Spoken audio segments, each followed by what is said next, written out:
سخت ترین crack down کرنے کے نتیجے میں نہیں. کچھ صحافی تھے جو کہتے تھے کہ تو خدا کا نور ہے، عقل ہے، شعور ہے. تو یہ باتیں ہوتی نہیں. اور کچھ صحافیوں نے ان کے لیے کہا تھا کہ بس انتخابات وغیرہ چھوڑیے، آپ جاری رکھیے. یہ جو آپ نے عدالت سے کہا ہے کہ 90 دن میں انتخابات کرا دوں گا، چھوڑنے کی کوئی ضرورت نہیں ہے. تو ہمارے ہاں یہ کام ہوئے ہیں. اور وڑائچ صاحب جو ہیں وہ آگے جا کے کیا بتا رہے ہیں اس کالم میں، وہ بھی میں آپ کے سامنے رکھ دیتا ہوں. تو ہمارے صحافیوں نے بھی اور ہماری عدالتوں نے تو باقاعدہ مجرمانہ کردار ادا کیا ہے، یہ کام انجام دیا گیا ہے. سہیل وڑائچ صاحب آگے لکھتے ہیں کہ گویا اکثریت اور عسکریت میں تضاد کم اور اتفاق زیادہ رہا ہے. کیسے نہ ہو، مجبوری ہے سیاستدانوں کی. پھر آگے وڑائچ صاحب کہتے ہیں فیلڈ مارشل سید عاصم منیر کو فوجی سربراہ کا عہدہ ملا. یہ بہت عام ہے.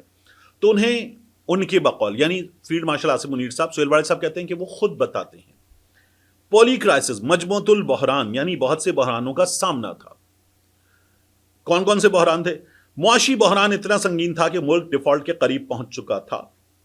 سیاسی بحران اس قدر گھمبیر کے دھرنے اور احتجاج ملک کا نظم و نسق تباہ کیے ہوئے تھے. خارجی بحران میں پختونخوا میں طالبان سے جنگ، بلوچستان میں آزادی کی جنگ اور پنجاب میں سیاسی جنگ زوروں پر تھی. 9 مئی کے بحران نے ملک میں قانون کی ریٹ اور فوج کے وقار پر ضرب لگا دی تھی. سہیل وڑائچ صاحب یہ 4 باتیں کر رہے ہیں، اس کو واپس یہیں سے شروع کرتے ہیں. ان 4 باتوں کو 9 مئی کے بحران نے فوج کے وقار پر ضرب لگا دی تھی جب عاصم منیر صاحب کو فوج کی سربراہی ملی. تو سہیل وڑائچ صاحب غلط لکھ رہے ہیں. آپ کو اگر یہ بتایا بھی گیا تو آپ خود چیک کر لیں. 9 مئی بعد میں ہوا ہے. عاصم منیر صاحب 27 نومبر 2022 کو آئے ہیں اور 9 مئی ہوا ہے 2023 میں. تو وڑائچ صاحب آپ غلط لکھ رہے ہیں. پھر اس کے بعد نمبر 3 پر آ جائیے. سہیل وڑائچ صاحب کہتے ہیں کہ بلوچستان کے حالات اور خیبر پختونخوا کے حالات. تو خیبر پختونخوا کے حالات ہم نے ہمیشہ سے کم و بیش ایسے ہی دیکھے. تو مشرف کے دنوں میں جب ہم افغانستان کی جنگ میں گھس گئے تو اس کے بعد دھڑا دھڑ وہاں پر دھماکے ہوئے، خودکش حملے ہوئے، حالات خراب ہوئے، طالبان کا آنا ہم نے دیکھا. تو یہ مشرف کے دنوں سے چل رہا ہے، یہ عاصم منیر صاحب کو تو نہیں ملا، یہ تو بہت پہلے سے اسی طرح سے چل رہا ہے. اسی لیے تو ہم ایک کے بعد ایک آپریشن وہاں پر کر رہے ہیں. بلوچستان کے حالات تو بھٹو صاحب کے زمانے میں بلوچستان میں آپریشن شروع ہوئے اور اس کے بعد مسلسل ہو رہے ہیں. اکبر بگٹی کیا عاصم منیر صاحب کے دنوں میں ہوا؟ وہ جو سوئی گیس فیلڈ میں ڈاکٹر صاحبہ کے ساتھ ہوا تھا، کیا وہ عاصم منیر صاحب کے دنوں میں ہوا؟ کل بھوشن یادو جو پکڑا گیا، انڈیا جو کچھ کر رہا ہے وہ پہلے سے چل رہا تھا. تو سہیل وڑائچ صاحب آپ یہ بھی غلط کریں. پھر بات ہے کہ دھرنے، سیاسی محاذ آرائی، تو یہ بھی ہمیشہ سے چل رہی ہے. اور کیسے چل رہی ہے؟ یعنی ایوب خان کو بھی سامنا تھا، یحییٰ خان کو بھی سامنا تھا، اس کو چھوڑیے. ISI نے جو IJI بنائی، اسلامی جمہوری اتحاد بنایا، اور جس طرح سے تمام سیاست میں چیزیں کی گئیں، اور نواز شریف نے، بے نظیر نے، اور دھرنوں کی اگر آپ بات کر رہے ہیں تو ہم نے ملین مارچ، دھرنا وغیرہ، یہ تو 90 سے ہم مسلسل کرتے ہوئے دیکھ رہے ہیں اپنی اسلامی سیاسی جماعتوں کو. تو یہ ہمیشہ سے ہو رہا ہے. وڑائچ صاحب آپ یہ بھی غلط لکھ رہے ہیں. پھر اس کے بعد سہیل وڑائچ صاحب آگے کیا بتاتے ہیں؟ وہ کہتے ہیں عدالتیں خود سر ہو کے خدائی کے دعوے تک پہنچ گئی تھیں، سیاسی پسند ناپسند کے ذریعے حکومتیں بنانے اور توڑنے میں مصروف تھیں. بین الاقوامی طور پر بھارت بالادستی پر مصر تھا اور اپنے تئیں کشمیر کو ہضم کیے بیٹھا تھا. امریکہ ہم سے مختلف وجوہات کی وجہ سے لا تعلقی اختیار کیے ہوئے تھا. بحری بیڑے کا ہم کب سے انتظار کر رہے ہیں، F-16 کا، ان کے پرزوں کا، امریکہ کا ہم نے کب سے حال دیکھا ہے. ہنری کسنجر نے ہمیں کیا کیا دھمکیاں نہیں دی تھیں. تو وڑائچ صاحب آپ پھر غلط کر رہے ہیں. پھر آگے کہتے ہیں جنرل عاصم منیر نے برسلز میں کہا کہ ہم بیشتر بحرانوں سے نکل آئے ہیں اور آنے والے دنوں میں مزید بہتری آئے گی. آمین، آنی چاہیے. اور میں تو ہمیشہ کہتا ہوں کہ یہ حکومت ووٹ کے ذریعے نہیں آئی، پھر بھی اگر یہ حکومت بھی غریب کا بھلا کر دے تو بھلا ہو جانا چاہیے. آگے الیکشن 2024 سے پہلے اس ناچیز نے مقبولیت اور قبولیت کی 2 اصطلاحات کے ذریعے پاکستانی ریاست کے اصول اور ضوابط کو واضح کیا تھا. آج کی تحریر عسکریت اور اکثریت کی اپنی اپنی افادیت کو واضح کرنے کے لیے ضروری ہے. عسکریت کو دل و جان سے قبول کرنے والے بھی اکثریت کو دی جانے والی اسپیس سے غیر مطمئن ہیں. دراصل عسکری اور سویلین تضاد کی تاریخ تو پرانی ہے، مگر یہ تضاد اب آخری حدوں کو چھو رہا ہے. اچھا، کیوں چھو رہا ہے آخری حدوں کو؟ اس لیے کہ اس وقت 9 مئی کے بعد، اور 9 مئی غلط تھا، 9 مئی قابل مذمت نہیں، قابل نفرت ہے، تو 9 مئی کے مجرموں کو سزا دی جائے. سزا دینا عدالتوں کا کام ہے. تو شفاف تحقیقات وغیرہ کہاں ہوئی ہیں؟ جو عدالتیں جن چیزوں پر سزا دے رہی ہیں کیا یہ ٹک سکتی ہیں؟ منیب فاروق جیسا بندہ کہہ رہا ہے کہ نہیں جی بہت کھوکھلے جھول والے فیصلے ہیں. تو بیرسٹر بھی ہے اور وہ یہ کہتا ہے کہ میں ریاست کا بیانیہ سامنے رکھتا ہوں. تو اگر وہ شخص یہ کہہ رہا ہے بہت جھول والے فیصلے ہیں، تو پھر آپ جب کہتے ہیں تضاد آخری حدوں کو چھو رہا ہے. وڑائی صاحب اب آگے میں آپ کو بتاؤں. وڑائی صاحب کہتے ہیں کہ جس طرح پولی کرائسس سے نکلنا اور ملک کو نکالنا ضروری تھا، اس مسئلے کا حل بھی ضروری ہے. سویلین اسپیس سکڑی ہے اور عسکری اسپیس بڑھی ہے، جس سے اکثریت اور عسکریت میں جو توازن پائیدار ترقی کے لیے ضروری ہے وہ فی الحال مسنگ ہے. اس وقت حکومت اور اسٹیبلشمنٹ کے درمیان توازن مسنگ ہے.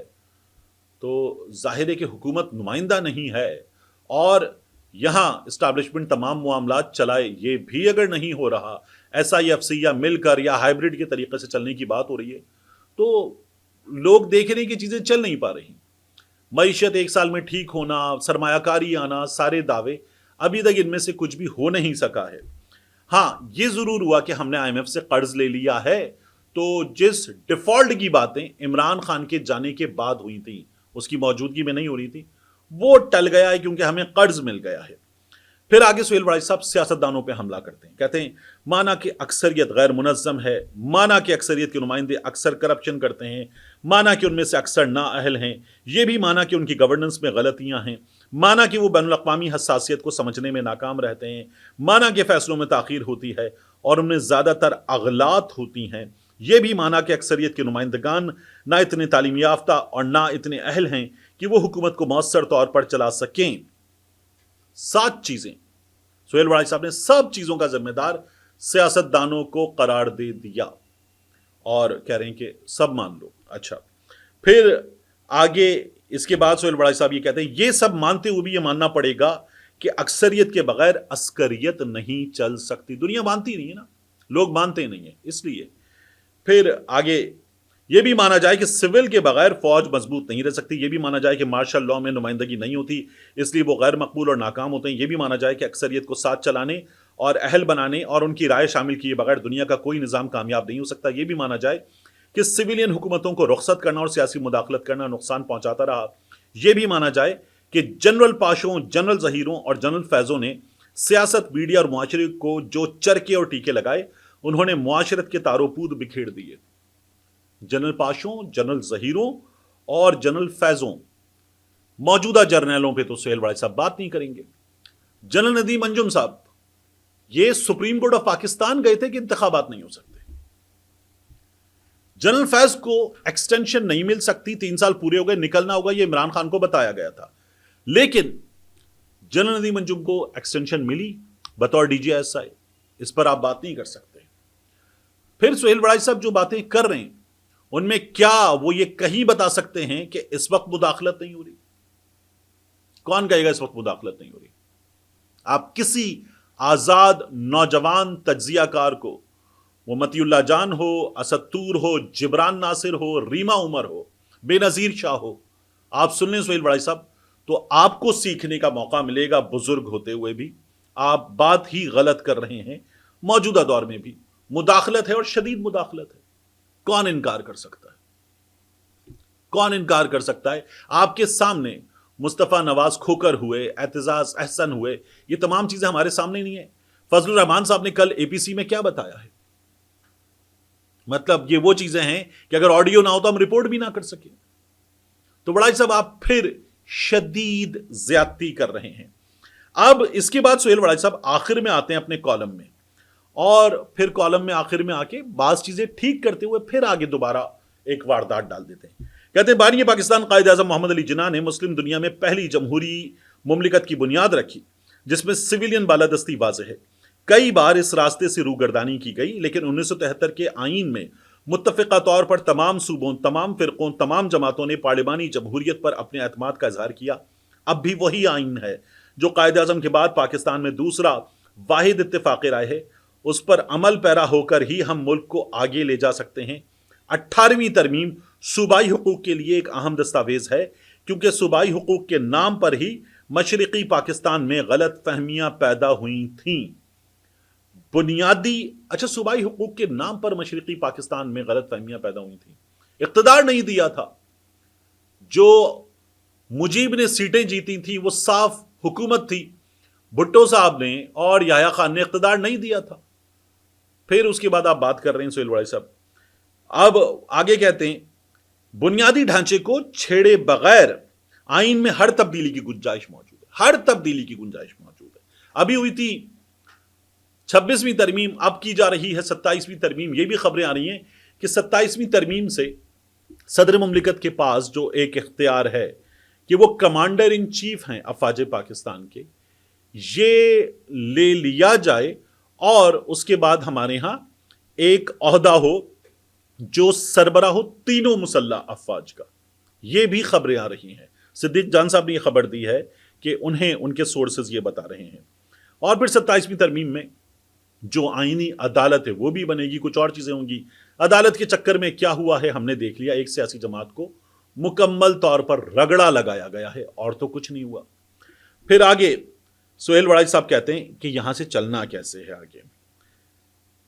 جمہوریت اور آئین کی مدد سے مستقبل کا ڈھانچہ استوار ہو، فوج ملک کا اہم ترین دفاعی بازو ہے، ہماری فوج منظم اور تجربے کار ہے، مانا جائے اکثریت یہ، مانا جائے اکثریت وہ، مانا جائے اکثریت ایسی، مانا جائے اکثریت ویسی، مانا جائے اکثریت نااہل، ہماری فوج منظم اور تجربے کار ہے اور شاید بہت سے معاملات میں اہل بھی ہے، مگر عسکریت کی بالادستی ملک کو کھوکھلا کر دیتی ہے۔ شکریہ، عسکریت کی بالادستی ملک کو کھوکھلا کر دیتی ہے۔ عسکریت اور اکثریت ہاتھ ملا کر چلیں گے تبھی ایک فلاحی ریاست بن سکے گی۔